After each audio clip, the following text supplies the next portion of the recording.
Msakatonge, maisha yetu yanahitaji kupambana, yanahitaji utoke asubuhi urudi jioni ndio upate hela yako ya kula. Asilimia kubwa ya Watanzania wengi, masikini wengi, hali yetu ya chini, hauwezi ukakaa siku 5 ndani ukasurvive. Wapo walioathirika na njaa, wapo waliopata tabu. Sasa fanya ukasema wewe huna amani, ukasema wewe hupati haki, machafuko yakatokea tena. Ni Watanzania wangapi ambao wataathirika kabla ya kupoteza amani ya nchi yako? Hayo maswali lazima ujiulize.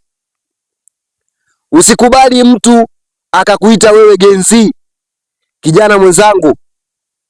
Usikubali mtu akakudanganya. Ikiwa mama yako anakutegemea, baba yako anakutegemea, watoto wako wanakutegemea, wakikaa nyumbani, ukikaa nyumbani, wao watakula nini?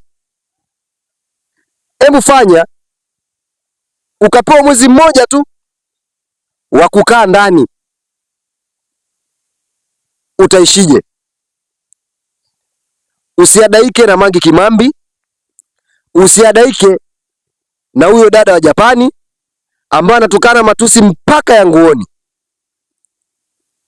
Wao wanajua maslahi yao binafsi, wao ni content creator, tena kwa nchi walizopo wanapata kamisheni kubwa, hasa mtandaoni.